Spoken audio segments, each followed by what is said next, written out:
What's up, guys? It's the Cheapster here, and today is the new year. Not just the new year, but the new decade. And you know what that means? New Year's resolutions for 2020. So what we're going to be talking about today is how to stick to your New Year's resolution goals, how to succeed in those, and things that you want to avoid to not succeed in your resolutions. So starting off, the first thing I'm going to say is that you need to make resolutions. Now, this is something that seems pretty simple, but a lot of people kind of go without making resolutions.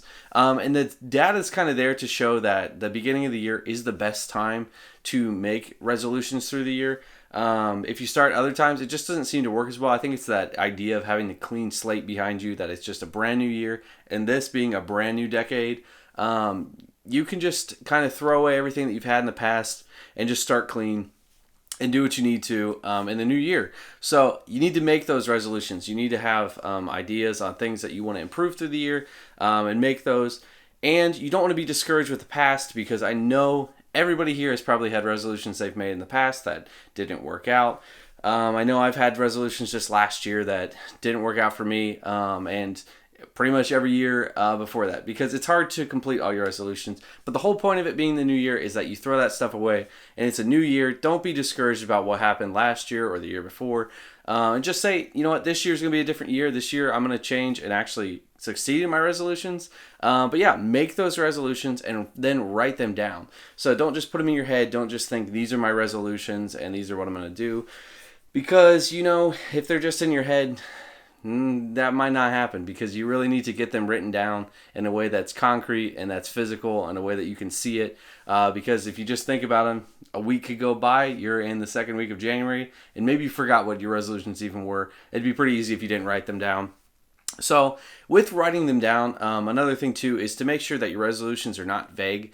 So I know big resolutions that people have are lose weight and save more money. Those are probably two of the biggest resolutions of the year, and they're extremely vague. It's just saying I'm going to lose weight or I'm going to save more money is just not really a clear idea of what to do. So you need to kind of make them goals and a plan. So that's really what's important here, is to make a plan with it. So kind of have a big goal. So maybe your goal is to lose weight, but make a plan with it. So don't just make it, I want to lose weight. Make it, this is how much weight I want to lose, maybe per month or per quarter, and then break that down into month, break it down into week, and then kind of figure out what does that mean for your day-to-day. And I think that then goes into, you need to make daily steps. So I really like calendars. I like to make a calendar and write down the things I need to do.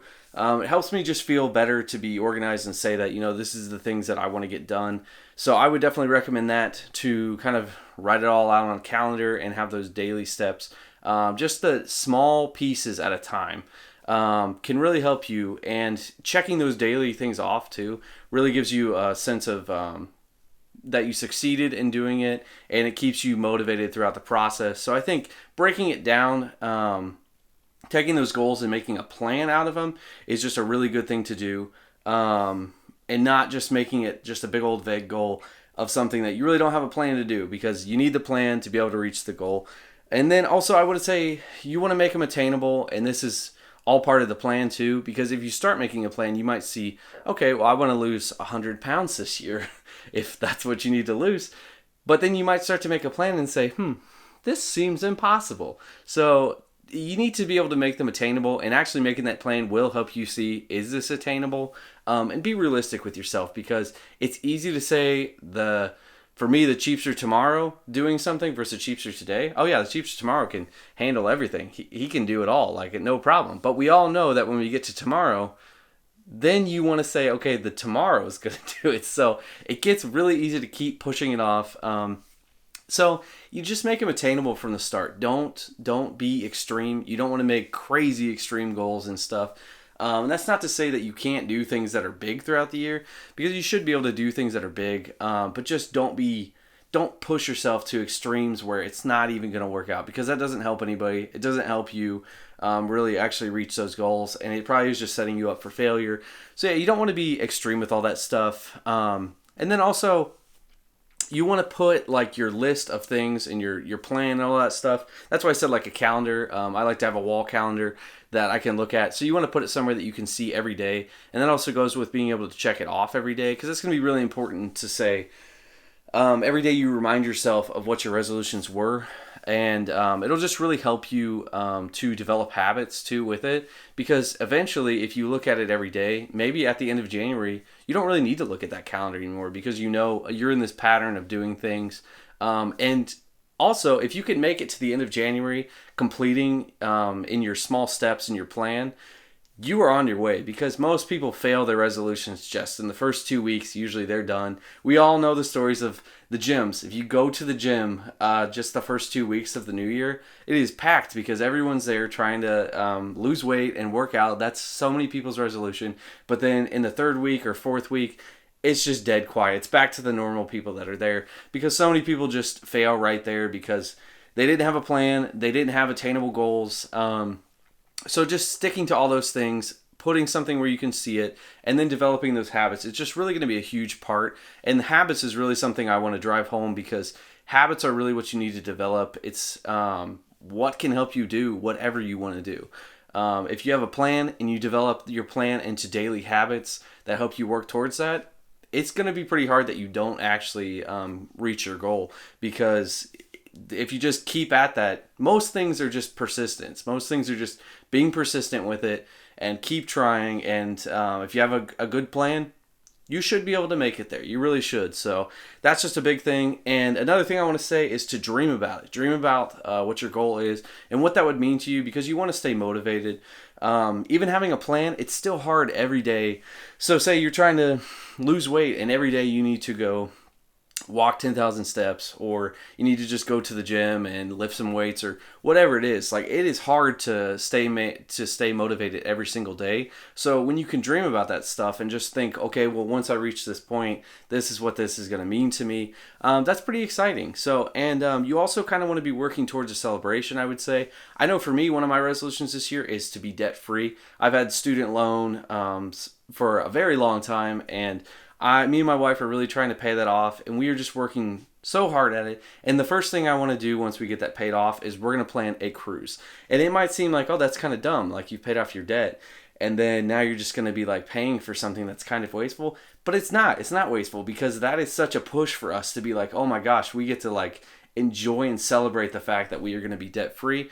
And that's just been honestly pretty big for me. It's been something that's encouraging me and exciting to look towards. So have some type of celebration or vacation or whatever it is that you want to do. Obviously, you don't want to be pushed backwards. So if you lost weight, you don't want to go crazy eating a bunch of stuff or something. So you do want to keep that in mind, but have some type of celebration or reward at the end that can really say, okay, this was worth it to me, and you get to enjoy that. So that will really help you stay motivated. And then another part would be to get some support and accountability. So that means, kind of finding like people that you can tell that you're doing it, because thinking of doing something is one thing, but actually saying to people, hey, this is what I'm planning to do this year, you kind of put yourself out there, and if you don't do it, you might look a little foolish in not doing it. So just trying to say, okay, I'm telling people, it doesn't necessarily have to be people that are checking up on you to make sure you're doing it, but just telling some people, maybe having support with people who want to do the same thing, and then doing it with them. Those can be huge things. And then finding your motivation with that, because again, motivation is just key. So just make sure you can find what is going to motivate you to keep working towards those goals throughout the year, because it's a hard thing. So just find those motivations that are going to help you, and then avoid all those type of things that are going to hurt you with your goals. So if you're trying to lose weight, don't keep the donuts out on the counter. Don't keep the cookies out on the counter. All those kind of things. And those things are always out there on the counter too. Don't put those things there, because those are the things that are going to hurt you.